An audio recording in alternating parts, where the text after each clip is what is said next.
Je voudrais dire en introduction à ce cours qu'évidemment nous ne pouvons que regretter l'absence de notre amie Estelle Cohen, Esther en fait, qui est tellement régulière à notre cours et qui chaque semaine à cette heure-là se présente pour être avec nous et étudier. Et malheureusement cette semaine elle peut être avec nous pour les causes que vous connaissez. Alors de là nous envoyons évidemment tout notre soutien et tout notre tanchumim à la famille tout entière. Et la paracha de cette semaine, qui est la paracha de Vayigash, qui est en fait l'avant-dernière paracha du Chumash de Bereshit, la semaine prochaine, la paracha de Vayechi, qui termine la série de toutes les parachiotes du livre de Bereshit. Dans notre paracha, on peut dire qu'au cœur de la paracha se trouve le moment historique, c'est un petit mot, où Yosef se révèle à ses frères qui finalement vont annoncer ça à leur père et qui va permettre la rencontre à nouveau entre le père Yaakov Avinu et son fils Yosef.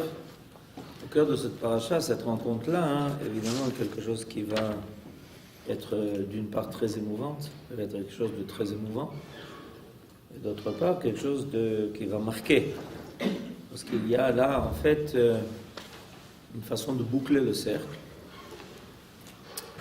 On connaît le fameux enseignement un des enseignements du Rav Ashkenazi, qui disait que le livre de Bereshit est le livre de l'étude des rapports entre les frères.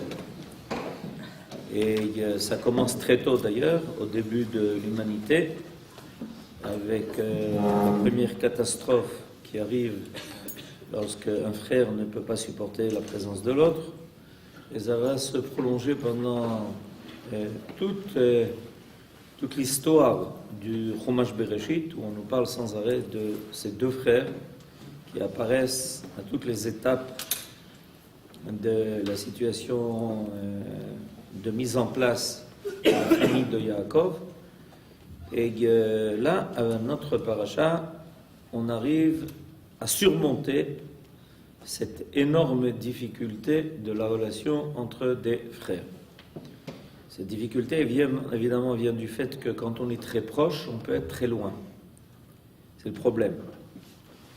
Si on n'est pas a priori destiné à être proche, on ne sent pas qu'on manque à quelque chose si on est loin. Personne ne ressent, par exemple, au moment où je suis en train de vous parler, un manque de fraternité vis-à-vis d'un des Chinois qui habitent dans des villages de Chine. Par contre, quand on essaye de faire apparaître l'idée de la fraternité et que cette idée n'apparaît pas, on sent qu'il y a un manque énorme, un vide qui amène tout de suite à une interpellation de remise en question. Comment se fait-il que des frères n'arrivent pas à être des frères? C'est une question grave. Et cette question grave, elle apparaît donc à travers tout le livre de Bereshit. Et la question est de savoir évidemment comment ça va se terminer, cette histoire de Yosef et de ses frères. Eh bien on l'a ici dans ce chapitre-là, le chapitre 45 du livre de Bereshit.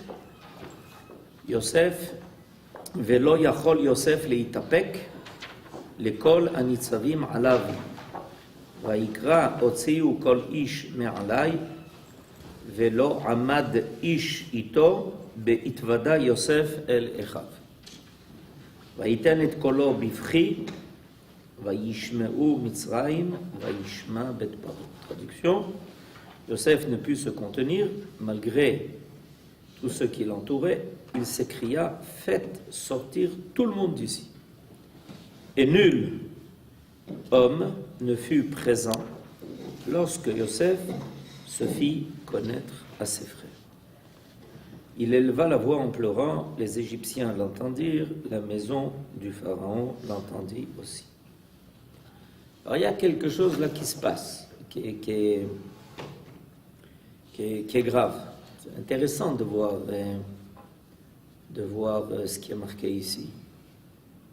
Pourquoi Yosef ne veut pas se révéler à ses frères en présence d'autrui? La Torah met un phare sur cette idée que Yosef ne peut plus se contenir de dire qu'il est Yosef à ses frères. Il les voit évidemment dans dans tout ce qu'ils sont en train de passer par son intermédiaire. Et donc à un moment donné, il dit, il n'y a plus de choix, il faut que je dise à mes frères que je suis leur frère. D'accord? Mais à ce moment-là, Yosef a encore la force de dire, Vaïkra, il élève sa voix pour dire, Otziu kol ish me'alai. Je ne veux personne ici. Pourquoi? Pourquoi c'est si important? Alors il y a l'explication de Rashi, que nous amène le Rav Mok, on va la lire tout de suite. Yosef ne put se contenir. Rashi explique que Yosef ne pouvait supporter que les Égyptiens se tiennent là et entendent combien ses frères seront honteux lorsqu'il se fera connaître à eux. Alors, d'après Rashi, Yosef est un tzaddik. C'est un tzaddik, enfin, mais Rashi nous explique une fois de plus comment Yosef est un tzaddik. Yosef est un tzaddik, on le sait, mais on le voit une fois de plus. En quoi, quel est le trait de tzidkout qui apparaît là au niveau de Yosef? C'est que Yosef sait qu'il est en train de faire tchouva à ses frères et qu'à partir du moment où ils vont comprendre que c'est lui Yosef qui est en face d'eux, évidemment ça va être terrible parce que tout d'un coup tout va revenir. Ils vont se retrouver face à la vérité. Ils vont tout d'un coup repasser tout le film depuis le moment où ça s'est passé, quand ils l'entendaient crier dans le puits et ils voyaient leur frère dans le puits sans que personne ne lui porte secours. Et il a failli d'ailleurs là-bas y passer avec les scorpions et les serpents. Et puis finalement, quand ils l'ont sorti, c'est pour le vendre définitivement afin qu'il disparaisse. Parce qu'à cette époque, quand on vendait un jeune homme de 17 ans en Égypte en esclave, il n'y avait pas grand-chose de... Surtout qu'ils l'ont pas vendu directement à des Égyptiens, ils l'ont vendu à des intermédiaires. Qu'est-ce qu'ils allaient faire de lui? Ça, ils ne pouvaient pas le savoir. Donc, a priori, pour eux, Yosef avait disparu. C'est ce qu'ils disent d'ailleurs depuis le temps. Et puis tout d'un coup, voilà que Yosef est là. C'est le chef d'accusation en face. Bon, alors, Yosef pouvait profiter de cela. Il pouvait les mettre à genoux. Il pouvait leur faire honte en public. Imaginez-vous un peu quand ça passe aux informations, quand ça va être le dernier flash, quand ça va être publié sur Internet, dans le monde entier. Seulement Yosef c'est un tzaddik. Et l'idée de la tzidkout est la suivante. C'est qu'au contraire, même si on a quelque chose à reprocher à quelqu'un, la Torah réclame de nous de ne pas lui faire honte. Il aura honte, parce qu'on va lui dire « tu as fauté ». On va lui dire « tu te rappelles de ce que tu as fait ». C'est sûr qu'il va avoir honte. Cette honte, elle est nécessaire pour la kapara. Cette honte, elle est nécessaire pour l'imchok et achet. Mais on n'a pas besoin, on doit éviter, on doit tout faire pour que cette personne n'ait pas à souffrir de cette honte vis-à-vis de celui qui n'est pas impliqué. Ça, c'est l'idée. C'est à peu près l'antithèse de ce qui se fait aujourd'hui. Parce qu'aujourd'hui, c'est pire que ça. Mais c'est à peu près l'antithèse de ce qui se fait aujourd'hui. Si on a la possibilité de raconter les pires choses en les publiant le plus possible en y faisant participer le monde entier, et en surtout que tout le monde dans le monde sache qu'un tel ou une telle a fait telle chose, on a gagné la partie journalistique. Eh bien, on a fait la pire des choses. On a fait la pire des choses parce que, en réalité, notre but, c'est quoi? C'est de ramener l'homme à lui-même. C'est de lui redonner sa dignité. En reconnaissant sa faute, l'homme retrouve sa dignité. Si, par contre, au lieu d'amener la personne à cela, on, une fois pour toutes, la traite comme la dernière des personnes, et Yosef aurait pu, évidemment, à partir de ce moment-là, amener ses frères à ne plus être considérés. On dit « Ah, c'est ça la famille de Yaakov !» Eh bien voilà, une drôle de famille. On parle de Yaakov comme un homme, un personnage extraordinaire. Il faut savoir qu'à cette époque, historiquement parlant, tout le monde connaissait Avraham, Yitzhak et Yaakov. Ah oui, oui, tout le monde connaissait. Tout le monde savait qui ils étaient. C'est des personnages d'une importance énorme. Et les grands de ce monde avaient des relations avec eux. Ils avaient des rapports avec eux. On le voit, dans la Torah, on le voit. On voit que par exemple, Abraham est reçu par Malki-Tzedek, qui est le roi de Jérusalem de cette époque, qui est, en fait, Malki-Tzedek, le fils de Noach, Shem. On voit que Yitzhak, il a comment dirais-je, une conversation avec Avimelech, qui est le roi des Philistins. On voit qu'Avram descend en Égypte, et dès que Pharaon finit par réaliser que la femme qu'ils ont kidnappée n'est autre que Sarah, la femme d'Abraham, il est paniqué, il dit mais il faut tout de suite les renvoyer, il faut tout de suite rendez-lui sa femme, rendez-lui tout ce qu'il a, prends des cadeaux, enfin part, ne reste pas ici, c'est pas pour toi, tu comprends pas. Il faut bien comprendre qu'à cette époque, Abraham, Yitzhak et Yaakov sont les personnages de la génération, de leur génération. Tout le monde les connaît dans le monde entier. Les rois tout entiers les connaissent tous. Le roi de Sodome, il parle avec Abraham, il lui dit, mais prends le butin. Quand il a sauvé Lot et qu'il a réussi à vaincre les 4 rois que personne n'avait réussi jusqu'à présent à vaincre, n'oublions pas qu'Abraham est le vainqueur par excellence de la première guerre mondiale qui a eu lieu. La première guerre mondiale qui a eu lieu, de 4 rois contre 5, Abraham les a vaincus tout seul, tous les 4. Donc il est un personnage extrêmement important. Et puis imaginez-vous que tout d'un coup, Yosef dit, voilà, eh ben c'est leurs enfants. C'est leurs enfants, petits-enfants, c'est eux. On dit, ah oui, c'est ça? Eh bien alors là, c'est du joli. Vous comprenez la boucha? Comme de temps en temps, ça se fait de nos jours, quoi. On dit, ah ben c'est ça, c'est vous qui avez fait ça. Vous comprenez? Alors Yosef est très respectueux de cela. Parce que c'est un tzaddik, parce qu'il comprend qu'en réalité, finalement, tout ce qui doit être réparé dans le monde va le faire par l'intermédiaire de ses frères. C'est-à-dire que l'idée que maintenant Yosef est en train de mettre en place, c'est que le Ham Israël va faire en son sein la tchouva des fautes qui sont dans le monde entier.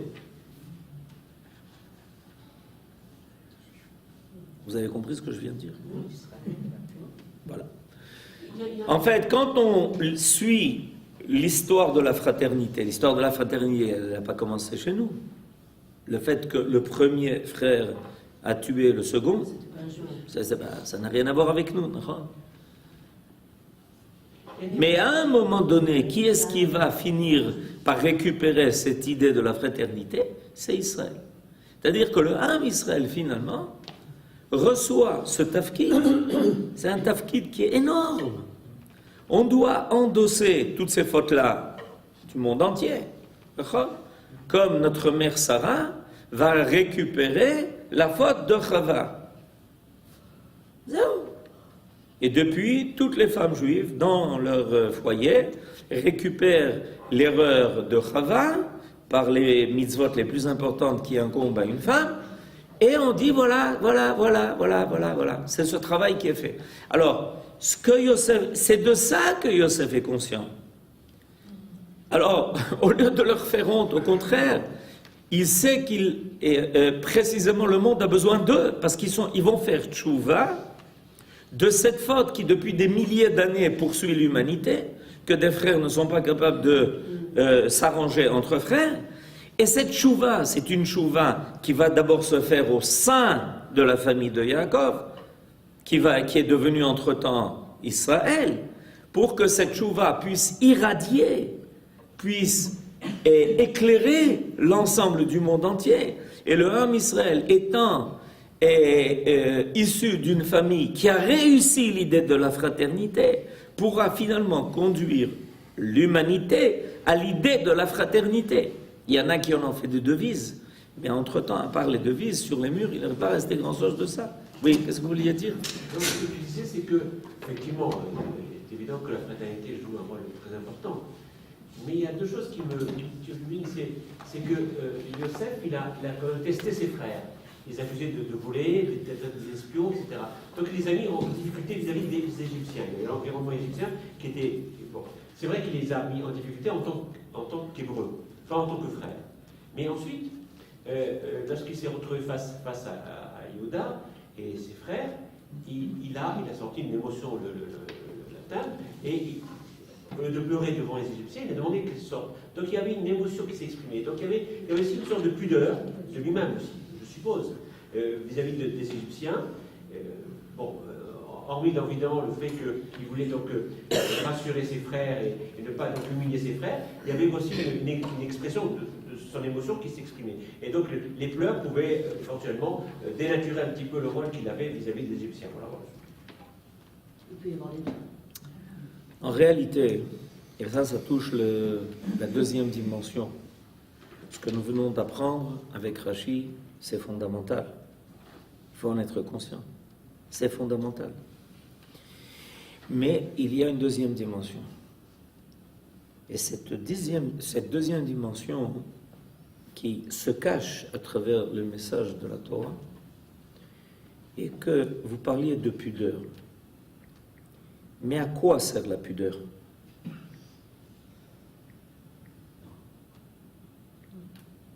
C'est une question, hein? À quoi ça sert? Pourquoi est-ce que la pudeur est-elle une vertu?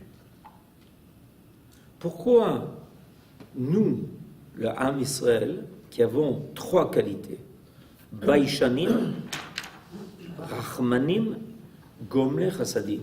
La première qui est invoquée est la qualité de la boucha, c'est-à-dire la capacité d'avoir honte. Parce que je ne sais pas si vous vous rendez compte. Nous sommes un peuple qui a la capacité d'avoir honte.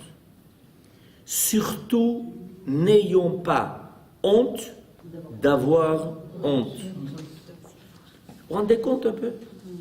Nous avons cette capacité. Nous avons la capacité de dire c'est boucha. On ne parle pas de ça, on ne voit pas cela, on n'invoque pas cela. Pourquoi? En quoi c'est une vertu? C'est ça qu'il faut comprendre. C'est ça qui est important. Parce que vous venez parler d'un concept qui est extrêmement important. Et c'est vrai.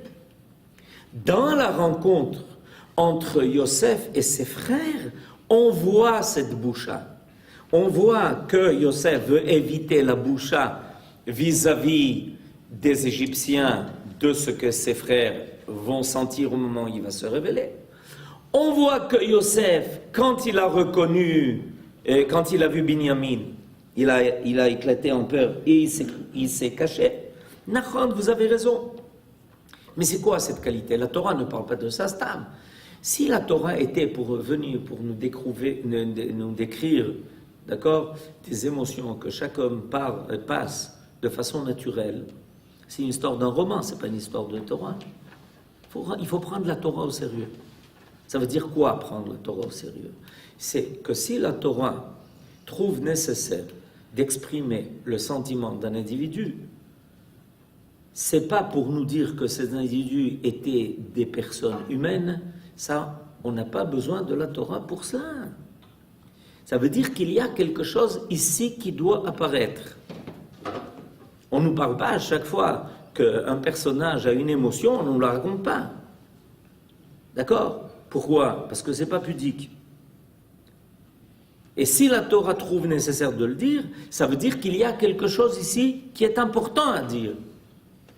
Alors la raison de la valeur de la pudeur, c'est que la pudeur permet de parler de choses cachées, c'est-à-dire de choses profondes, c'est-à-dire des choses qui font partie de l'essence de la création, et pas seulement de ce qui est révélé, de ce qui est découvert. Ceux qui n'ont pas cette notion de pudeur sont ceux qui ont opté pour renoncer à l'idée de l'âme qui se cache dans la création. Les gens anti-pudiques sont des gens qui sont anti-âme. Parce que les grandes choses ne peuvent pas se révéler. Elles doivent être prises dans leur concept profond. Il y a ici quelque chose de fondamental, de très important. Quand on veut parler du moment le plus extraordinaire dans l'année, quand on parle de Yom Kippour et que le Kohen Gadol rend le Kodesh HaKodashim, personne ne voit ce qui se passe là-bas. Pourquoi pas? Fais-nous participer à ton service. Vous me pardonnerez le mot. Sacerdoce. Eh bien, quelle sauce. Vous comprenez? Il est derrière un rideau, personne ne sait ce qui se passe là-bas. Pourquoi? Parce qu'il est en train de rencontrer quelque chose qui ne peut pas être capté, ni par la vue, ni par l'ouïe, ni par aucun des sens. C'est quelque chose qui est au-dessus des sens. C'est peut-être pour ça que ça s'appelle l'encens. C'est le travail de Yom Kippourim, l'encens. C'est au-dessus des sens. C'est quelque chose qu'on ne peut pas. Si on essaye de se limiter par la perception des sens, on perd tout sens. Les choses les plus profondes sont au-dessus de la perception des sens.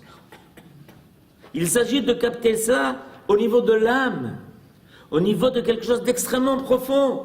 Et plus quelque chose est important, plus c'est comme ça que ça se passe. Ce que Yosef veut récupérer avec ses frères est dans un laboratoire caché. Ça ne peut pas se faire aux yeux des autres. Il y a des choses qui ne peuvent pas se faire aux yeux des autres. Pas parce que seulement c'est honteux, dans le sens que ce n'est pas quelque chose qui est habituel ou admis par la société, mais c'est beaucoup plus profond que ça. Parce que l'idée de la fraternité, l'idée que Yosef va maintenant retrouver ses frères et permettre donc à la fraternité de réapparaître dans le monde, est quelque chose qui est à un niveau extrêmement profond. C'est l'idée de ressouder les mondes. On est dans une réalité où les mondes ne sont pas soudés. Vous savez à quoi ça me fait penser? Ça me fait penser, lorsque le bébé naît, les os du crâne ne sont pas soudés. Nahon, la frontanelle. Il faut que ça se soude. On est dans un monde où il y a des valeurs qui semblent être opposées l'une à l'autre. Dans un monde de contradictions. Quel était le problème? Il est clair qu'entre Yosef et ses frères, il y avait un problème qui n'était pas d'ordre est-ce que tu me donnes une part de l'héritage? Il y a ici l'idée qui apparaît entre la malchoute de Yehuda et la malchoute de Yosef. Qui est-ce qui va diriger l'histoire d'Israël? Quelles sont ces deux forces-là qui semblent s'opposer dans notre paracha? Vaïgash elav Yehuda, Yehuda qui rencontre Yosef, Yosef qui rencontre Yehuda. Qui est-ce qui va décider de la façon dont les choses vont être menées? Jusqu'à ce qu'à la fin des temps, nous dit le prophète, finalement, ils vont se réunir, ces deux forces vont se réunir. Et à travers la réunion de ces deux forces qui vont se souder, c'est l'ensemble de tout ce qui dans ce monde semble être en brisure, en cassure, impossible de s'accommoder l'un à l'autre. Tout ça va être récupéré. Mais ça ne peut pas se faire aux yeux de tous. C'est des secrets de la création. C'est quelque chose de profond. C'est quelque chose qui doit être pudique. Parce que la pudeur permet le profond des choses. Là où il n'y a pas de pudeur, alors on ne s'occupe que de la chose dans sa superficialité. C'est le superficiel qui domine et qui ne permet pas de toucher aux choses profondes des choses, qui ne permet pas de parler de l'essence des choses, de la valeur des choses. C'est pour ça qu'on a laissé un monde sans valeur. Parce qu'on a décidé que tout devait être dit, tout devait être montré, tout devait être raconté. Alors il n'y a plus possibilité de parler de choses profondes. Personne ne comprend. Quand tu commences à parler de choses profondes, les gens te disent « Mais vous voulez dire quoi, monsieur ?» Parce que on n'a plus ce sens qui est au-dessus des sens. On l'a effacé. Zéo, nigmar hasipour. Et Yosef, lui, il a cette sniout, on l'a vu. Il a cette sniout. Et il sait que la possibilité de rencontrer ses frères ne peut se passer que dans ce domaine de la tsniout, que dans la possibilité que les choses soient dans un laboratoire secret. Maintenant, au fur et à mesure, une fois que l'expérience va réussir dans ce laboratoire secret, petit à petit, ça va commencer à irradier. Zéou.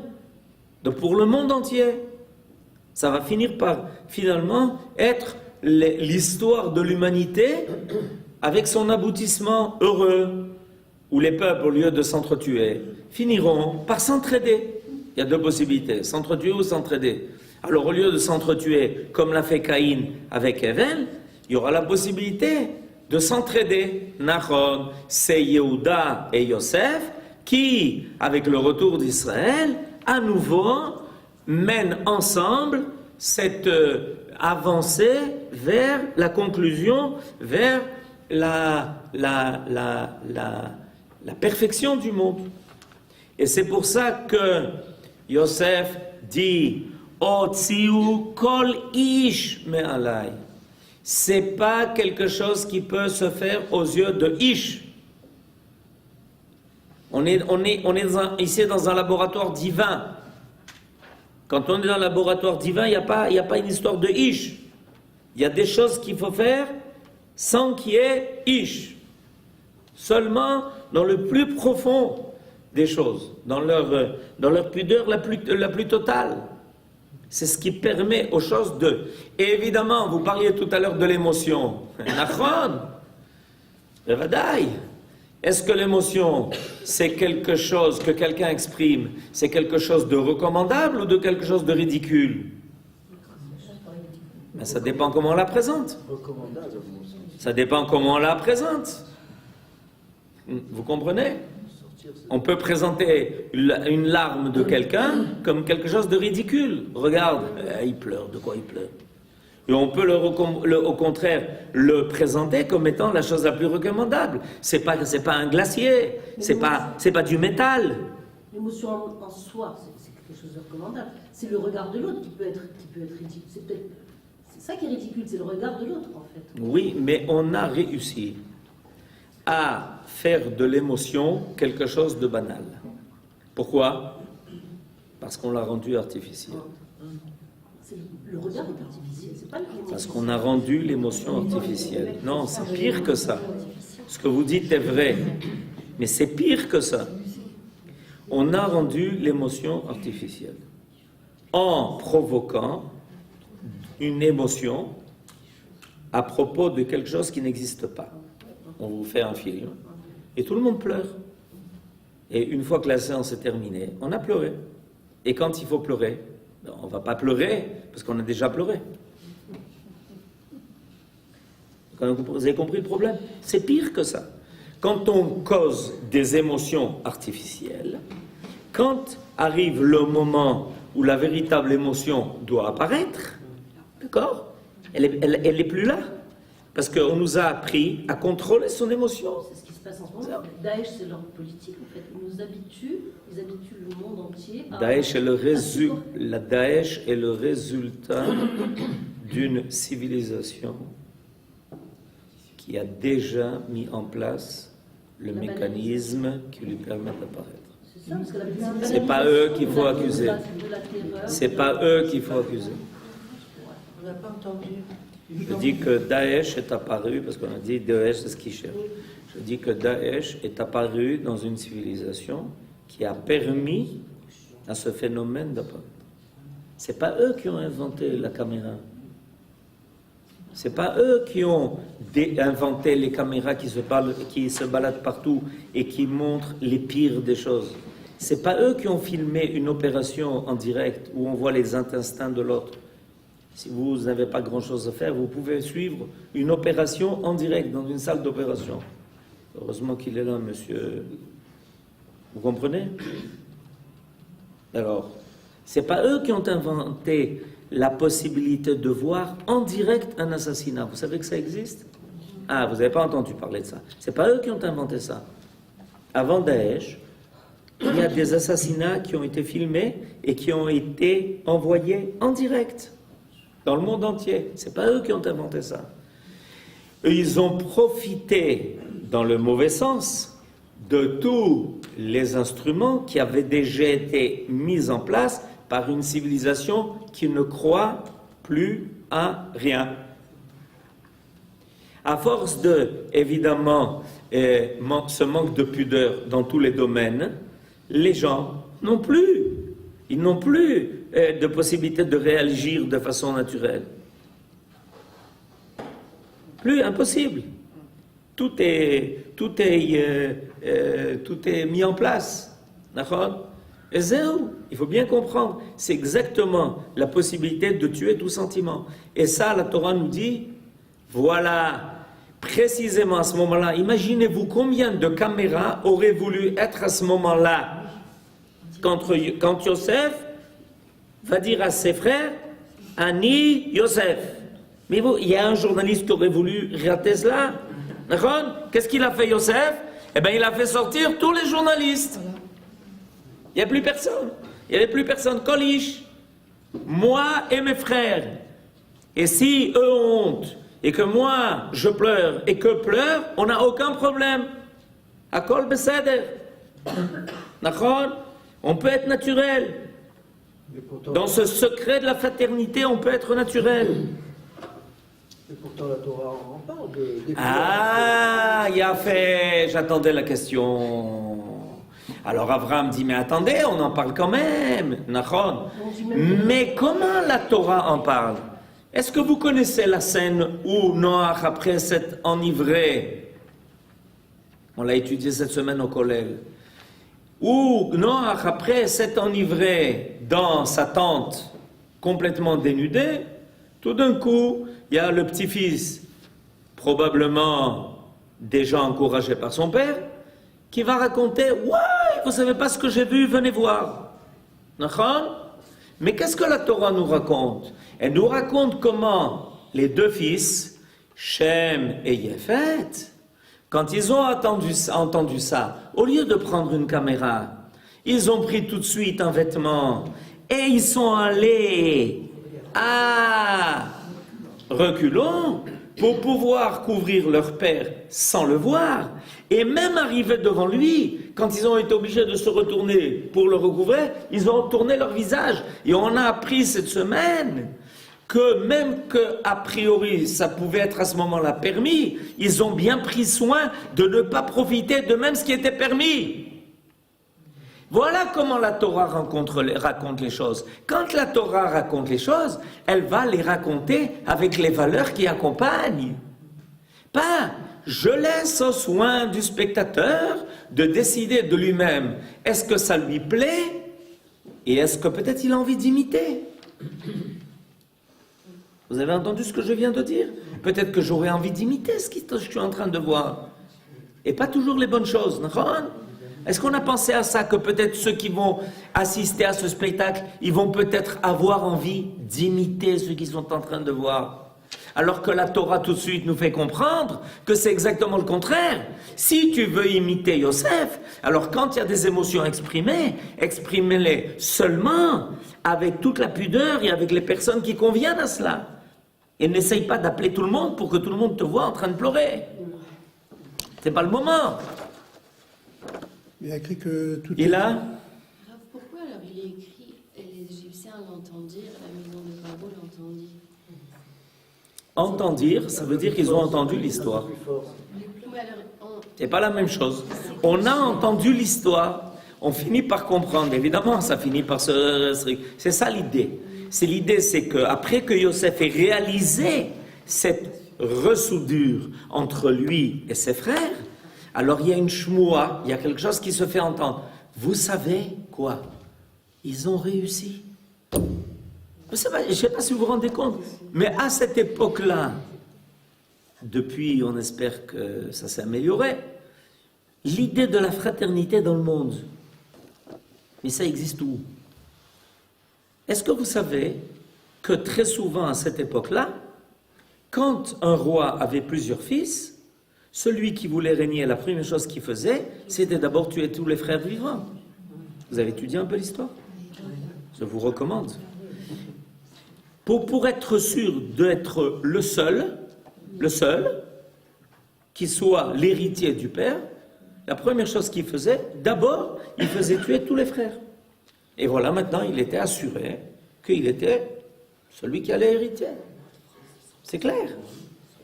C'était la chose, c'était une chose, il n'y avait rien de truc, il n'y avait rien de particulier, vous comprenez? C'est comme ça que ça marche. Et tout d'un coup, dans le monde, on entend quoi?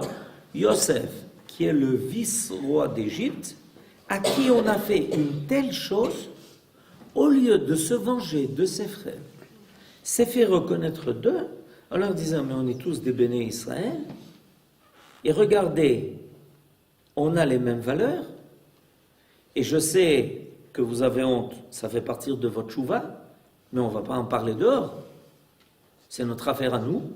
Et une fois qu'on a réussi à résoudre cette équation, eh bien, on travaille. Barou, c'est le Inyan, c'est le Sipour. Est-ce que l'aboutissement, c'est pas la relation entre Ephraim et Manaché? L'aboutissement, c'est la relation entre Ephraim et Ménaché. L'aboutissement, ça va être encore beaucoup de choses qui vont finir. Cette histoire-là, c'est une histoire qui va avoir énormément de répercussions. Par la suite des choses, il va y avoir énormément de répercussions. Imaginez-vous, par exemple, ce qui va se passer quand on est en train ici de parler de deux royautés, celle de Léa et celle de Rachel. Et Léa, c'est Yehuda, Rachel, c'est Yosef. Ok. Et puis voilà que le premier roi d'Israël va être de Rachel. Et que le deuxième va être de Léa, David. Comment David arrive à la royauté? Comment? Le prophète l'a oint. Mais il avait un obstacle énorme pour qu'il devienne roi. Shaoul, il est mort au combat. Quel est l'obstacle énorme? Non, et vous avez raison, c'est Shaoul. C'est Shaoul. Mais Shaoul, il avait un fils qui s'appelle Jonathan. Or, Nachon, il va mourir. Mais avant de mourir, qu'est-ce qu'il a fait, Jonathan? Il a rencontré David, c'était les meilleurs amis. Il n'y avait pas de meilleurs amis au monde, ça n'existe pas, que l'amitié de David et de Jonathan. Il n'y a pas d'amitié qui dépasse cette amitié-là. Il suffit de lire l'oraison funèbre qu'a fait David sur la mort de Shaoul et de Jonathan. Et qu'est-ce que quand Shaoul il se met très en colère contre qui? Contre Jonathan. Contre Jonathan. Pourquoi? Parce qu'il lui dit: mais mon fils, tu es un fou. C'est toi qui dois hériter de ma royauté. Et tu es l'ami de David. Alors Jonathan, qu'est-ce qu'il fait? Il va trouver David et il lui dit: après Shaoul, mon père, c'est toi qui seras le roi. Comment moi? Mais Jonathan, c'est toi l'héritier de ton père. Jonathan dit à David, c'est toi qui seras le roi, pas moi.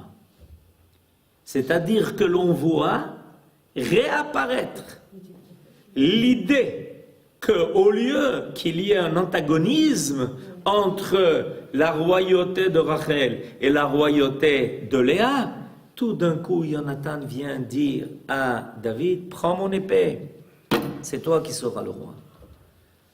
Et je te ferai tout pour t'aider à être le roi. Finalement, il va être tué avec son père au combat. Mais il faut savoir encore, c'est une haftara. Macha Chodesh, Rabotai. C'est la haftara de la veille de Rosh. Quand Shabbat tombe la veille de Rosh Chodesh, on dit cette haftara et on parle de quoi? On parle précisément de cela, où Jonathan vient prévenir David en lui disant, tu sais, mon père veut te tuer. Et alors, pourquoi Shaul se met en colère contre Jonathan? Tu as été le prévenir. Tu comprends pas? On l'aurait tué et tu aurais été l'héritier. Ah, Zéo. Mais on a résolu ce problème. Nous, on a résolu ce problème.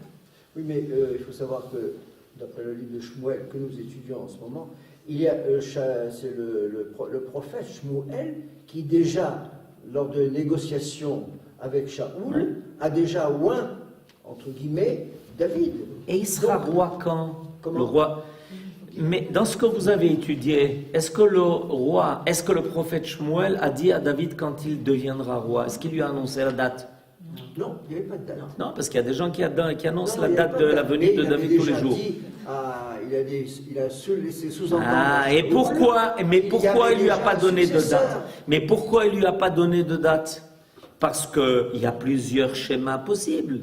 Le premier schéma, c'est le schéma que l'on connaît, que finalement David va succéder à Shaoul. Entre nous, ça va prendre du temps.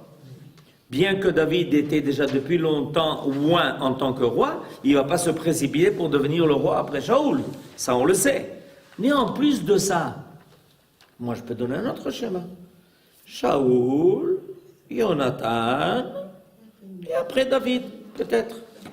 Peut-être le fils de Jonathan. Shaoul, Jonathan, le fils de Jonathan, on sait même son nom. Pourquoi pas? Mais pourquoi pas? Il y avait un projet divin. Mais là, je suis en train de vous parler, moi, du projet divin. Le projet divin, c'était de passer de Shaoul à David. Ça, c'est pas marqué dans le livre de Shmuel, que ça se fasse immédiatement. Et je vais vous dire plus que cela. Le roi David, après la mort de Shaoul, attend juste 7 ans. Si c'est si simple que ça, pourquoi est-ce qu'il attend 7 ans à Hebron? Il attend 7 ans à Hebron. Et qu'est-ce qu'il fait à Hebron pendant 7 ans? Mais le projet divin, c'est que, on t'attend, monsieur. Ah non, moi je suis pas pressé. Qui dit que le projet divin c'était comme ça? Qui dit que le projet divin c'était tout de suite, après la disparition de Shaoul, David? Qui dit? La possibilité aurait pu être Shaoul, Jonathan. Et après Jonathan? Après Jonathan, son fils, Méphibosheth. Et David? Il aurait été, au lieu d'être roi pendant 33 ans, il aurait été peut-être roi pendant 3 ans. Qui dit? Où c'est marqué, c'est pas comme ça. Qui a décidé à l'avance? Maintenant, évidemment, nous on a lu entre-temps la Bible, on a progressé, on a avancé, on a vu finalement ce qui s'est passé. Mais il faut savoir qu'a priori les options étaient ouvertes. Personne, Shmuel n'a jamais dit à Shaoul de son vivant, Shmuel, de son vivant à lui, n'a jamais dit à Shaoul, monsieur, toi ta royauté c'est 1 an, au bout d'1 an, tu dégages et tu laisses David être roi à ta place. Jamais il lui a dit ça. Vous savez quand est-ce que Shaoul a entendu ça pour la première fois? Après que Shmuel est mort. De qui il a entendu ça? De Shmuel. Quand ça? Après la mort de Shmuel. Et alors, Shaoul dit à Shmuel, alors qu'il est en train de parler avec lui après qu'il soit mort, il lui dit, mais pourquoi tu ne m'as pas dit ça avant? Il dit quoi? De mon vivant, tu voulais que je te dise que c'est David qui va être à ta place? Ça, j'étais pas obligé, je ne pouvais pas te le dire. Et pourquoi maintenant tu me le dis? Il dit là, je suis dans le Olam Haemet. Dans ce qu'il a laissé entendre. Dans le Olam, c'était ce qu'il a laissé entendre, mais c'était pas marqué. C'est ça la grande différence. Maintenant, dans le Olam Haemet, sache une chose, c'est que demain, toi, tu vas mourir avec tes fils. Zéro, maintenant je ne peux plus rien te cacher. Zéro, c'est trop tard. Mais ça, il y a d'autres possibilités, il y a d'autres schémas. En tout cas, on a parlé de ça pour comprendre que Yosef est en train de réaliser quelque chose ici de dimension cosmologique. Et plus les choses qu'on réalise sont des choses profondes, vraies, authentiques, sincères et essentielles, plus elles sont d'un domaine de la pudeur. Shabbat shalom.